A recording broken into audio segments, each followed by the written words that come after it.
Let's look at sports. T20 world కప్లో టీమిండియాకు ఇది పరీక్షా సమయం అని చెప్పాలి. ఇవాళ చావో రేవో తేల్చుకోవాల్సిన మ్యాచ్ ఆడబోతోంది ఇండియా. జింబాబ్వేతో జరగనున్న మ్యాచ్లో ఓడితే మాత్రం ఇంటి బాట పట్టాల్సిందే. సెమీస్ ఆశలు సజీవంగా ఉండాలంటే కేవలం గెలిస్తే సరిపోదు, భారీ స్కోర్ చేయాల్సి ఉంటుంది.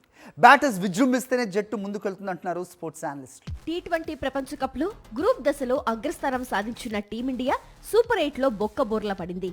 సౌత్ ఆఫ్రికా చేతిలో ఘోరంగా ఓడింది. ఈ ఓటమి టీమిండియాను ప్రపంచ కప్ నుంచి నిష్క్రమించే ప్రమాదంలోకి నెట్టింది. ఈ క్రమంలో రెండో సూపర్ 8 పై భారత్ ఆశలు పెట్టుకుంది. ఇవాళ జింబాబ్వేను ఢీకొట్టనుంది. చిన్న జట్టు అని జింబాబ్వేను ఏమాత్రం తక్కువ అంచనా వేయలేం. ఆస్ట్రేలియా, శ్రీలంకలకు షాక్ ఇచ్చి గ్రూప్ దశలో అజేయంగా నిలిచింది. అందువల్ల భారత్ మరింత కష్టపడాల్సి ఉంటుంది. రన్ రేట్లో వెనుకంజలో ఉన్నందున భారీ స్కోర్ చేయాల్సి ఉంటుంది.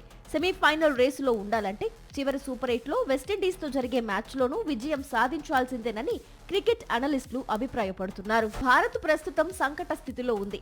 దీనికి బ్యాటింగే ప్రధాన కారణం అంటున్నారు క్రికెట్ అనలిస్టులు.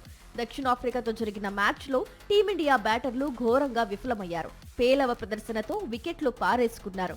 ముఖ్యంగా టాప్ ఆర్డర్లో అభిషేక్ శర్మ వైఫల్యం జట్టును కుంగదీస్తోంది. ఈ టోర్నీలో ఇప్పటి వరకు ఈ ఓపెనర్ 4 మ్యాచుల్లో 3.75 సగటుతో కేవలం 15 పరుగులు చేశాడు. 3 మ్యాచుల్లో డకౌట్ అయ్యాడు.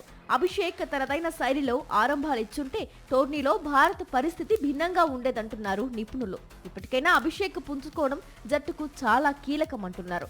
మరో ఓపెనర్ ఇషాన్ కిషన్ కూడా గత 2 మ్యాచుల్లో రాణించలేకపోయాడు. అతడు తిరిగి పుంజుకోవాలని అభిమానులు కోరుతున్నారు.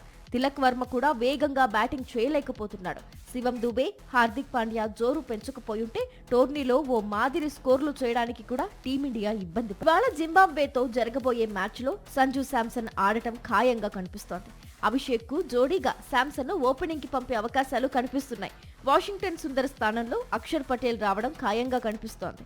అటు జింబాబ్వే బ్యాటింగ్ లో బెనెట్, కెప్టెన్ సికందర్ రజా, మరుమాని, బౌలింగ్ లో ముజరబానీ, ఎవాన్స్లు కీలకంగా ఉన్నారు. ఈసారి చెపాక్ స్టేడియం స్పిన్నర్లకు ఏమాత్రం కలిసి రావట్లేదు.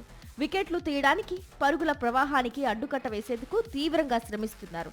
మొత్తానికి ఇవాల్టి మ్యాచ్లో టీమిండియా ప్రదర్శన ఎలా ఉండబోతుందనేది ఆసక్తికరంగా మారింది. ఈ మ్యాచ్లోనైనా బ్యాటర్లు విజృంభిస్తారా లేదా అన్నది చూడాలి.